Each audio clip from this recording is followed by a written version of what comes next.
All right, let's talk Dallas Cowboys. I'm Nick, and this is our daily Cowboys show. Cowboys wrapping up training camp in Oxnard, California, getting ready for their second preseason game against the Baltimore Ravens.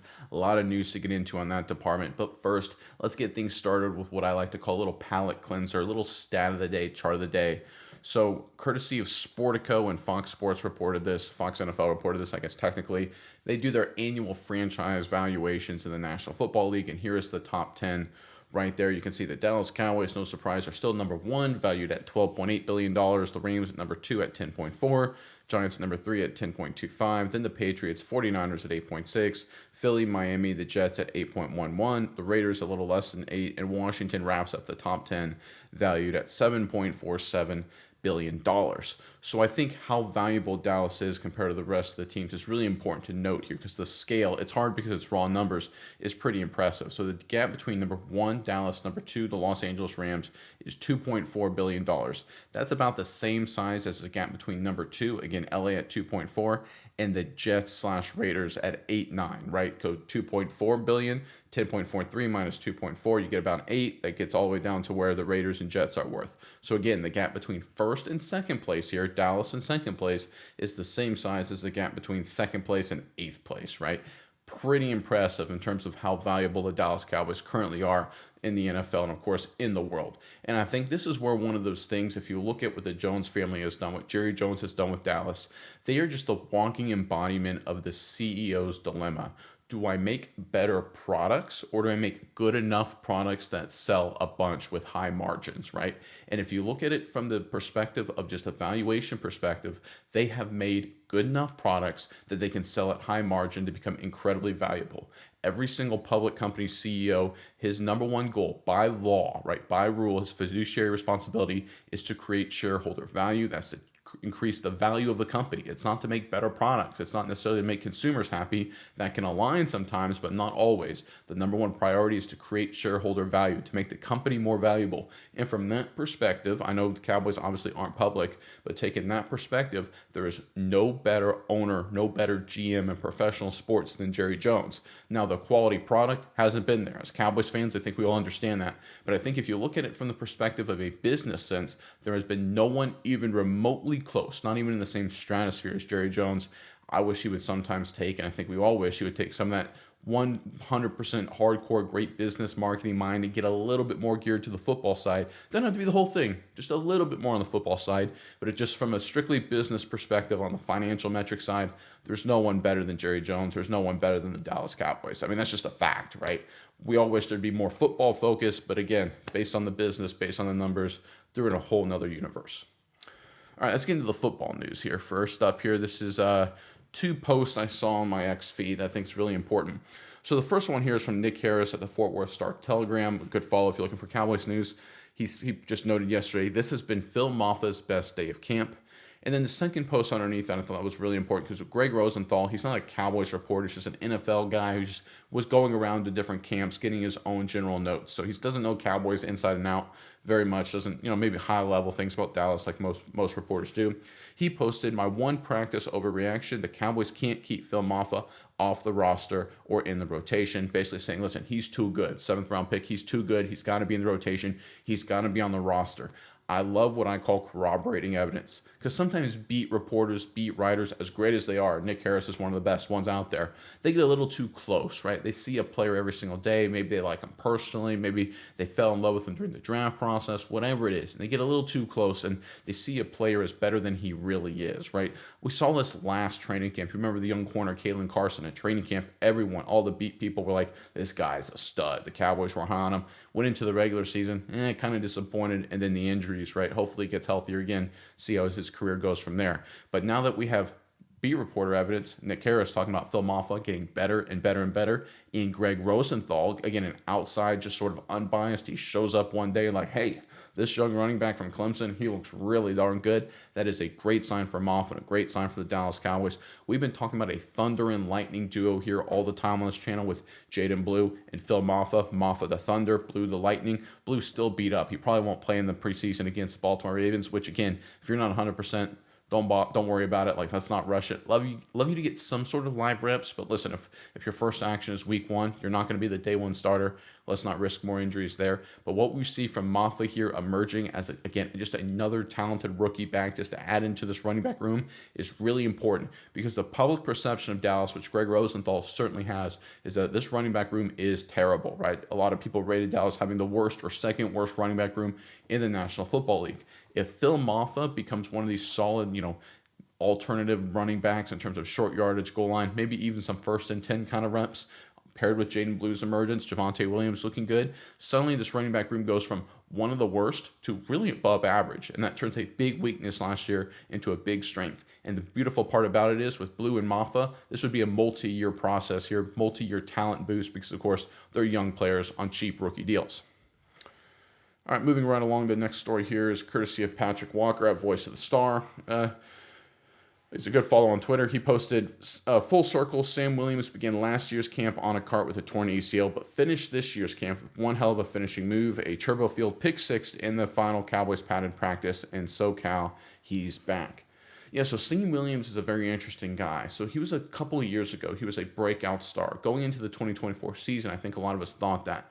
But the real issue with Williams was that the Cowboys were so good at defensive end, especially when he first came onto the field and came onto the scene, right? You obviously have Parsons, you have Lawrence, they had Fowler, right? They had a lot of guys right there taking up a lot of reps. He only got so many opportunities, but he was sort of this athletic phenom that had to dial back some of the penalties and things like that. But boy, was he a heck of a playmaker, just a budding emerging star for Dallas. Was going to get his chance in 2024.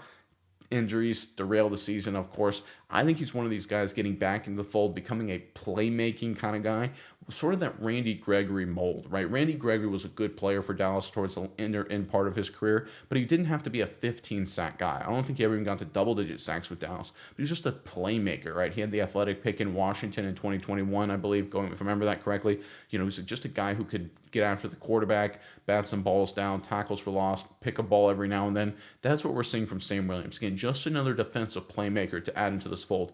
This group up front from Dallas is really getting good. People talk about Micah Parsons headlining it, and of course, he's fantastic. Hopefully, he gets extended soon. But the reality is, the depth and talent in this defensive line room, outside of one technique, which is a disaster, is really, really good. And on that same note, our next story here is also courtesy of Patrick Walker, talking about Maris Leofau. He posted Irish Eyes. Be not mistaken, the hype surrounding the meteoric camp from Maris Leofau is deathly real, and the young Cowboys linebacker looks special going into year 2. His take on his explosive level up, that's the first part. Yeah, we talked about Leofau's performance in the first preseason game against the Rams. He was very, very good. And one of the things that was very clear watching him play was that, okay, he looks different than everybody else. He doesn't look like he belongs. And what we mean by that is he played with a lot of rookies and second rounders or second string and third string guys, and he didn't look like a second or third string guy. He looked head and shoulders above everyone else, which is obviously a great sign. You look at this linebacking room for Dallas and look how things are going to shake out. Let's go future. Let's take a little step back here and look at what this room could look like. Let's say in 2026. Healthy DeMarvion Overshown. You got Maris Leofau. You got Shamar James year 2. You look at Sam Williams, Micah Parsons, defensive line. You look at Neeland. You look at Donovan Ezeraku, Oso Adigizua, right? You start looking at this defensive line and look at where it sits across the board. And this is one of the best front sevens when you throw in those two good linebackers, really three. Again, I'm very high on Shamar James. That's me personally. And you look at this front seven, and a couple of years ago, there was a lot of concern that Dallas's front seven was not very good, right? 2023, they won a lot of games, but their linebacking core was terrible. Defensive tackle, they were terrible. 2024, injuries obviously hurt a lot of their strength in the pass rush. But if you fast forward to 2025, and more importantly in the future with a healthy DeMarvion Overshown, suddenly they've got some of the best young athletic playmaking linebackers in the NFL. They're great at rushing the passer. If they can solve defensive tackle in terms of one technique and be just, halfway competent. And when I say one technique, for anyone who's not familiar, we're talking on the outside shoulder of the center. That's what that alignment is. A one technique would line up here. A zero technique, a head up, old school nose guard would line up there, of course. That's what, run stuffing guy and what Mozzie Smith was supposed to be. If they can solve that to be just average, this is a front seven group in 2026 that's going to be top 5. And that's what the Cowboys are slowly building. And again, I've said this a few times this offseason. 2025 is going to be sort of a tough, challenging year. 2026, I think I said 2025 a minute ago. 2026 is going to be a real breakout year for this young group of guys, especially on defense. This team is going to have some good things going forward in 2025, but I think it's going to be the offense that's going to have to carry the day. But this whole roster, when things get closer to the 2026 season, gearing up for a massive spike forward. This feels a little bit like 2005, 2006 Dallas, where they're still trying to figure things out. Bill Parcells, figure out what they're trying to do, both sides of the football, before the 2007 explosion, right? It feels like 2013 before the 2014 explosion. I think that's where we are right now with Dallas, which means Cowboys fans, it's going to be a bumpy ride at times this year, but I think 2026 and the future beyond is very bright because of the young playmakers, whether it's Leafau, whether it's Williams, Overshown getting healthy, Ezuraku emerging across the board. Again, this is a very dynamic, very explosive group in the Cowboys front seven, much more than we've seen in a very long time. All right, chugging right along, this next report is courtesy of Nick Harris. Again, great follow. He posted Cowboys linebacker Damone Clark getting some good run with the ones. He's drawn a lot of praise in the last week from the coaching staff. Yeah, this is kind of an interesting one. I think when it comes to Clark, it's sort of a mixed bag because he's never done anything really exceptional. He's had a few flashes here or there. I think what we're seeing here from the Cowboys in terms of the linebacking core getting better and better, I just mentioned Leafau, Shamar James getting better, Damone Clark getting some opportunity.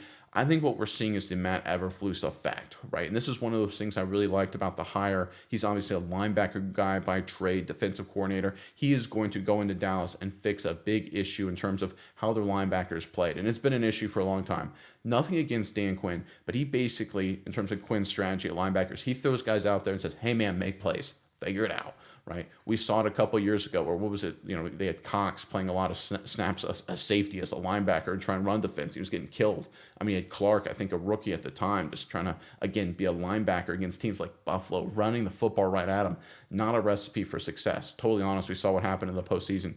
Need quality linebackers. Now, in Quinn's defense, Van Der Esch got hurt, but even so, was not a deep, talented group the way it is right now. We're talking the starters. Let's say they go veterans only. It's Sanborn and Murray. Then you have great depth with guys like Leafau, Damone Clark getting better. Of course, Shamar James, who I like. Maybe they mix up, go different personnel packages. By the end of the season, Overshown's in the mix. You've got veteran experience. You've got playmaking. You've got youth. You got across the board here.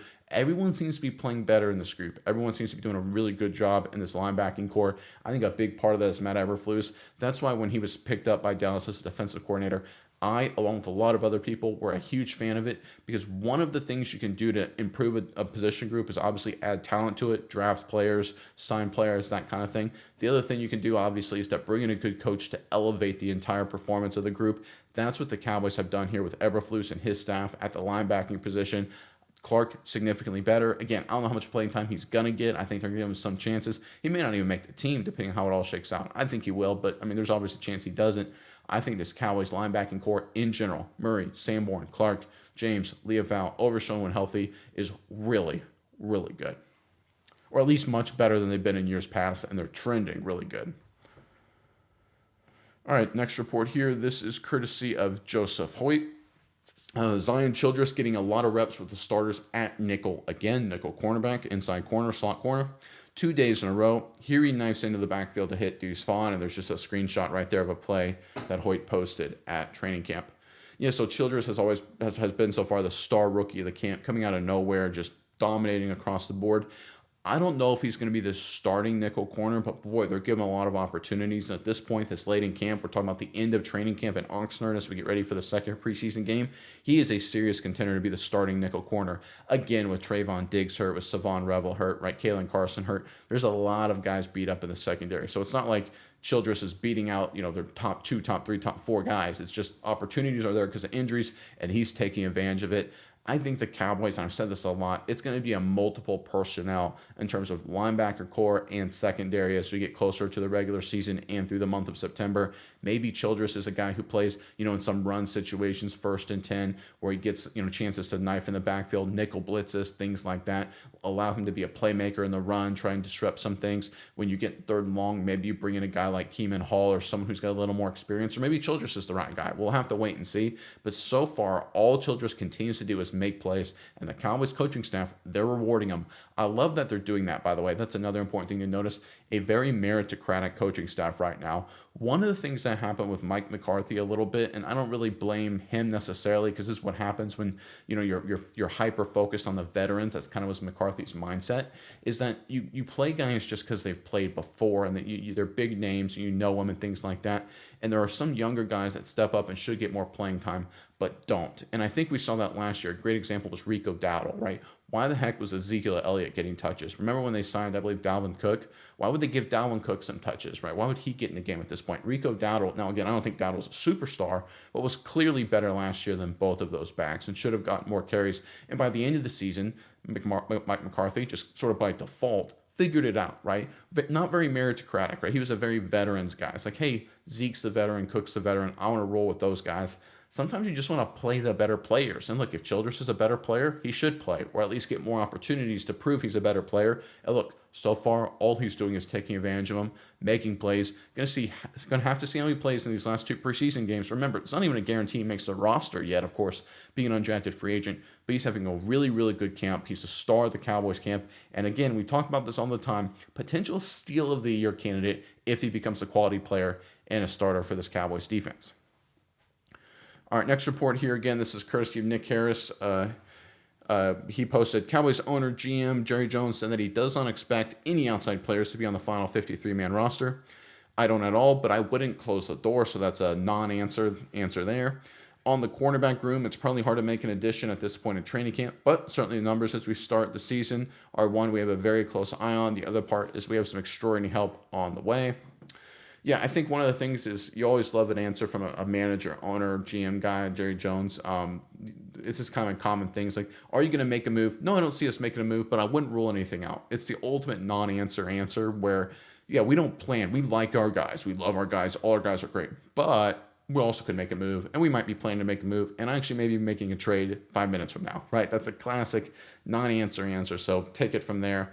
Again, the cornerback room, I think he actually is right here. I agree with this statement because look at the cornerback and the issues they have right now with depth. It's because of injuries, right? And none of these injuries should be long lasting. Diggs should be back before the end of September or by the end of September. Revel at the same time. I know he's a rookie, but he'll be brought up to speed. We look at Butler, another depth piece, Kalen Carson, right?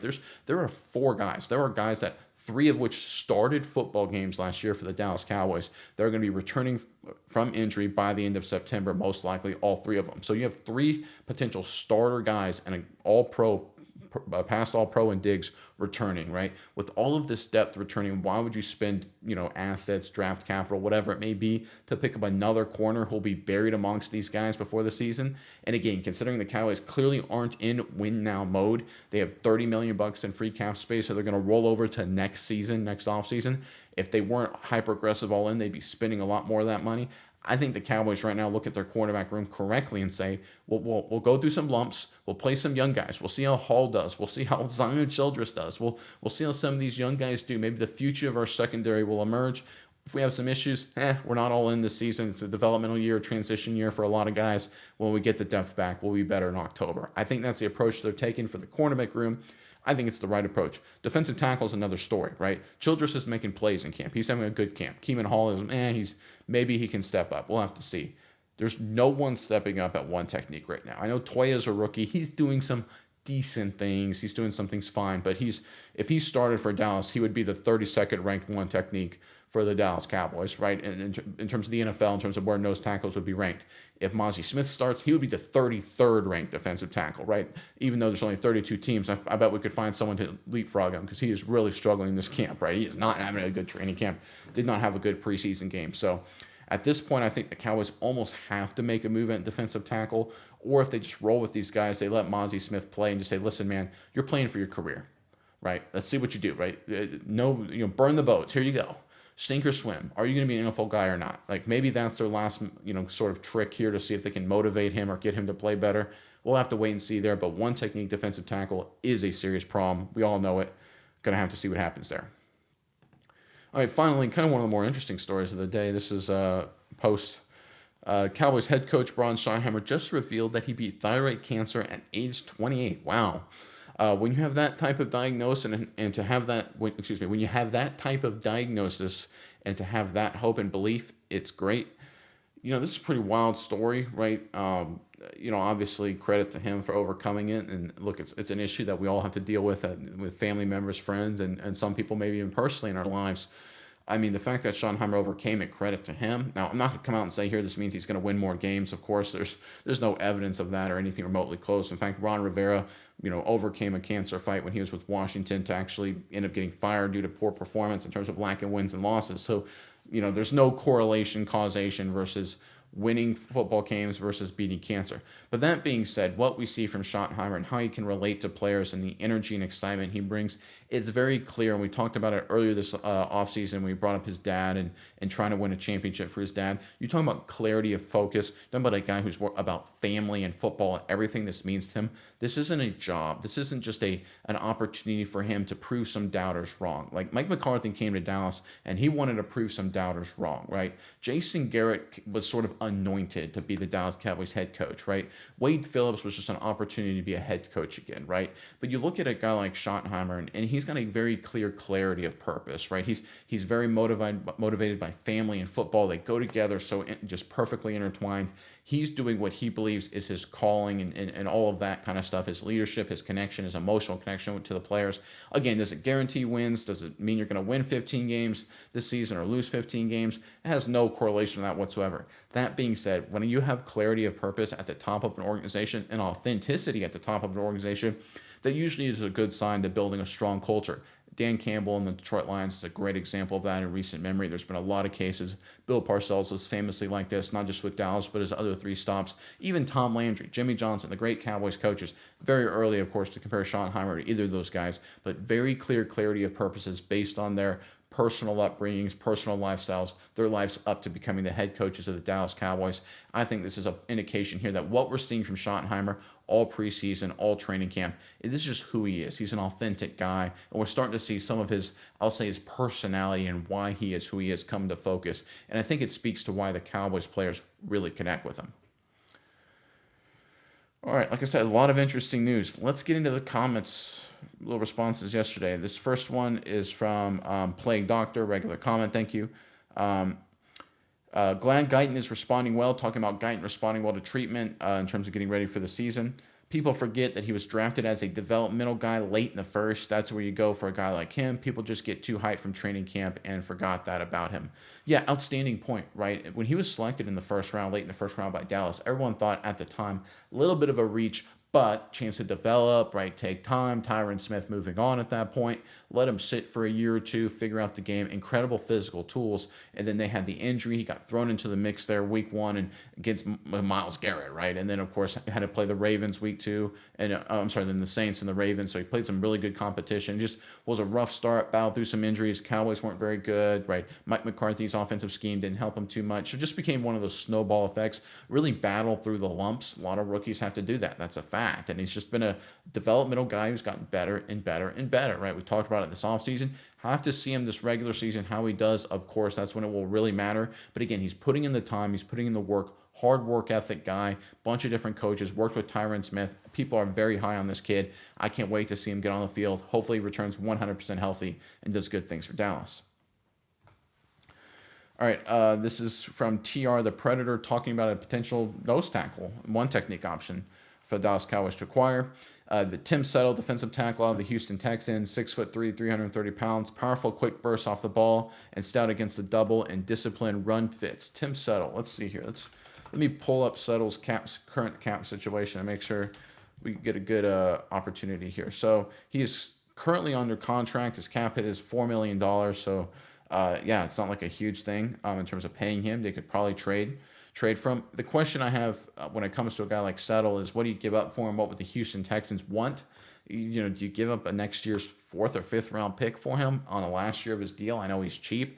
That's something to consider. Now, they're very deep. The Cowboys are at other positions, namely wide receiver. Maybe you could trade a Tolbert for Settle, something like that. Nothing against Jalen Tolbert, but I think they have plenty of playmakers at wide receiver, and Tolbert kind of is just going to be lost in the shuffle a little bit.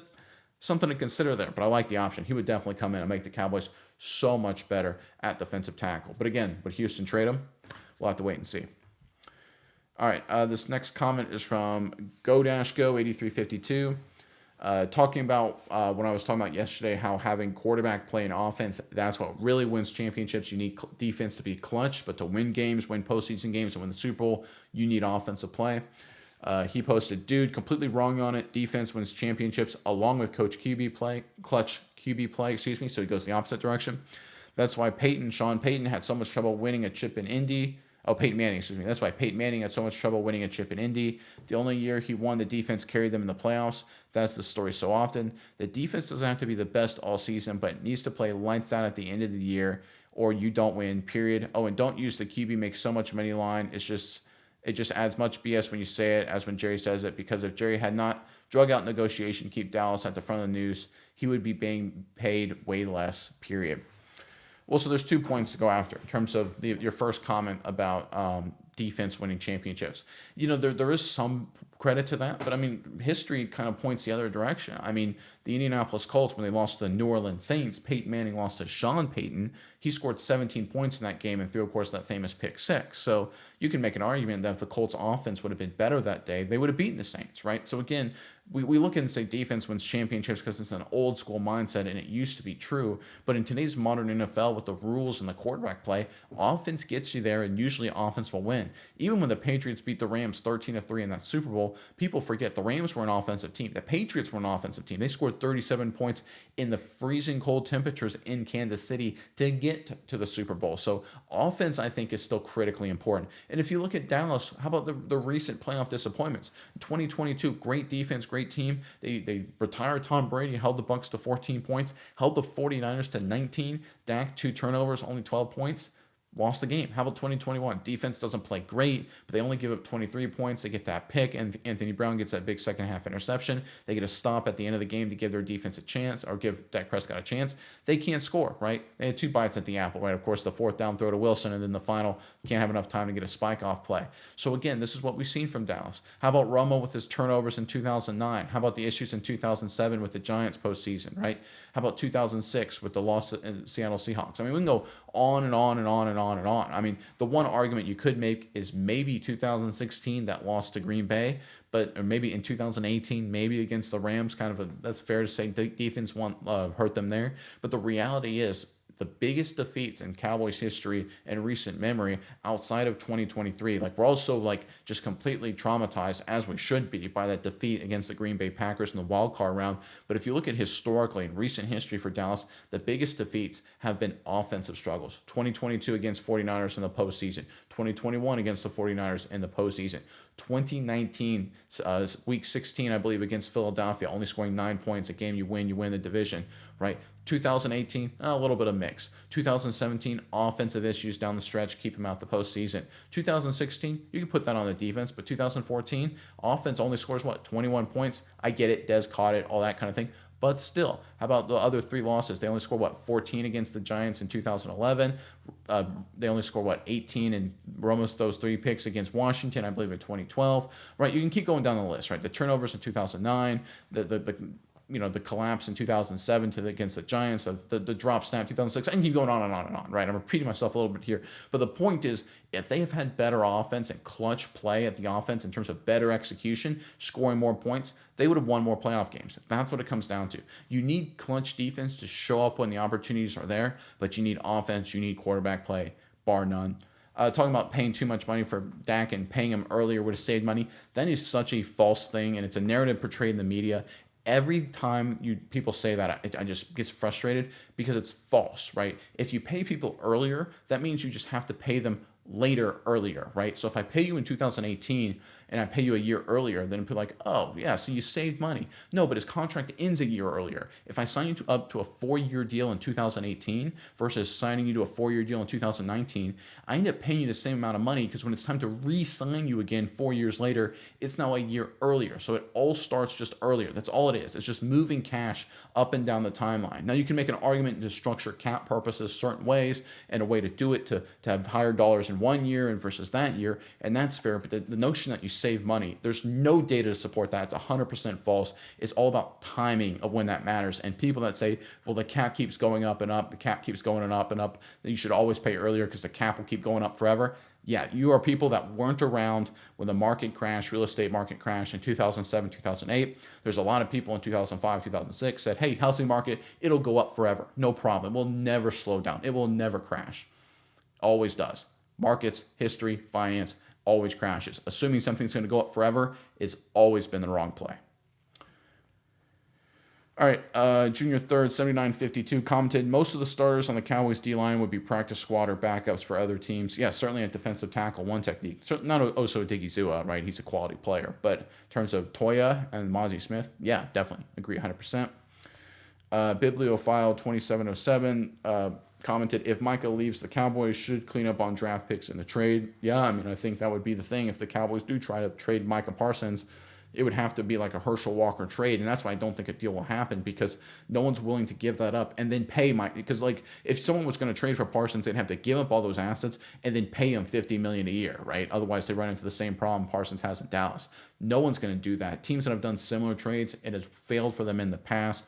The Khalil Mack trade, for example, is a great example. You look at the DJ Moore trade in terms of what the Carolina Panthers gave up to draft Bryce Young. You go back to the Herschel Walker trade. When teams try and do these mega trades, it always hurts for them when they try and acquire a player. The Panthers trading up to draft Bryce Young, the Bears getting Khalil Mack, the Vikings getting Herschel Walker. It never ends well for those teams. I don't think anyone makes a trade just because it would cost them too much.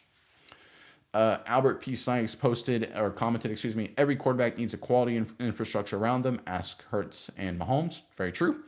Dak's contract doesn't affect the rest of the roster no more than any other QB. Make it make sense.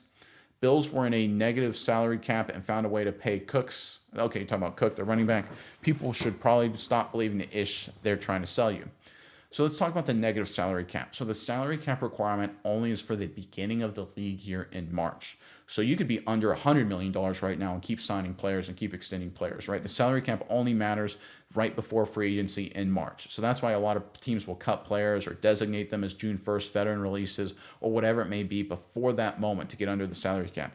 After that, with some exceptions, you're allowed to be under the cap or over the cap as much as your heart pleases, right? And that's why teams, you'll see it, right before free agency start, they'll just go a massive dump of salary cap players because they need to free up cap space, or they'll get massive extensions, massive restructures. That's why also you'll see restructures during the season in anticipation of that, right? So that's sort of what happens there. So to look at the Bills and say, oh my goodness, they're negative in salary cap and they just extended their player, nothing to do with anything. The salary cap restriction only matters that one moment in time, basically. I know there are some exceptions in March, right? That's the only point that matters. So to talk about salary cap over or under now is just a non sequitur. It has nothing to do with anything, completely irrelevant.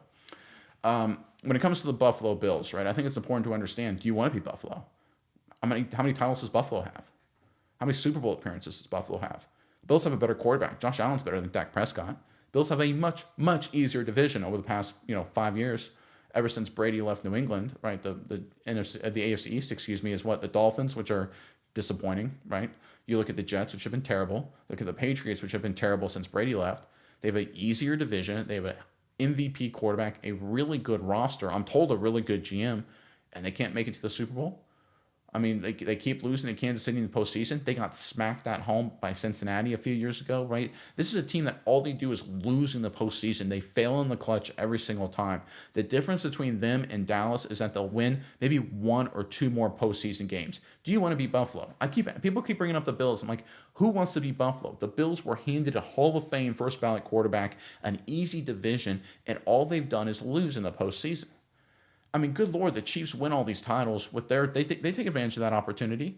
Like, even the Eagles have to run through a gauntlet in the NFC with a much tougher NFC East, and they've actually won a couple titles over the past decade. Made it to another Super Bowl, of course, where they ended up losing to the Kansas City Chiefs. So again, this is a really, really underperforming Bills team. Do you want to be Buffalo? That's my question I keep asking, because I hear the Bills all the time being brought up in the media, like, oh, they do things the right way. They're throwing out all these dollars and extensions and things like that. What titles, what rings do the Bills have on their fingers? What Super Bowl parades have I seen in upstate New York? None, right? Let's stop trying to be teams that lose, right? I don't want to be teams that lose. Be teams that win. You can look at what the Eagles are doing or what the Chiefs are doing or what the Patriots did in the past and say, we need to follow that, and that's fair, and I agree with that. But let's not look at what teams are doing that lose and say, I want to follow that model. I want to follow the losing team's model. Doesn't make sense, guys. You can be critical of Dallas, you can be critical of Prescott, you can be critical of their management, and that's all fair. But to look at another team that all they do is lose in the postseason despite having uber talented roster and Hall of Fame caliber quarterback, MVP quarterback, and say, I want to be that. Come on, guys. That's just not smart. All right, last comment here. This is from Jocko Alone. I hope I'm pronouncing that correctly. He says, great show, but why Saturday morning inspection? Yeah, so Saturday Morning Inspection, or SMI, the name of the channel is SMI Cowboys Show. It's the name of the brand. It's the name of the company. It's a sports media company that me and my co-owner own and operate. So we've got a base NFL channel, come our flagship channel that covers most of the league, where we do film reviews, stories, things like that. It's called Saturday Morning Inspection. It's a play on where we went to college, and just, we were originally going to do like a podcast, like, hey, Saturday morning, it just kind of aligns, but it's expanded to more than that. We also have a college show, very similar thing, the SMI College Football Show. Again, it's just part of the brand and the company. And then I wanted to start this daily Cowboys channel and a Cowboys-specific channel, so that's why it's the SMI Cowboys Show. So long story short, Saturday Morning Inspection is the name of the company, it's the name of the brand, and the SMI Cowboys Show, which I'm obviously hosting here, is just part of that brand and part of that company, if that makes sense. Hope that answers your question. All right, well, that's the comments to get to today. Really good stuff as always. Appreciate the comments, guys. Look, we're getting closer and closer to the second preseason game. Big evaluation time. Got to see some young guys step up. Phil Maffa, I tell you what, he is climbing up the depth chart. Definitely a guy to keep an eye on. I hope he makes this roster, proving he earns it and continues to play better. He's definitely, along with Childress, one of the under-the-radar stars of the camp in terms of people outside the Dallas Cowboys aren't noticing, but I think they're doing great things. We'll see how they do over the coming days, of course, and against Baltimore. But until next time, I'm Nick, and this is Saturday Morning Inspection.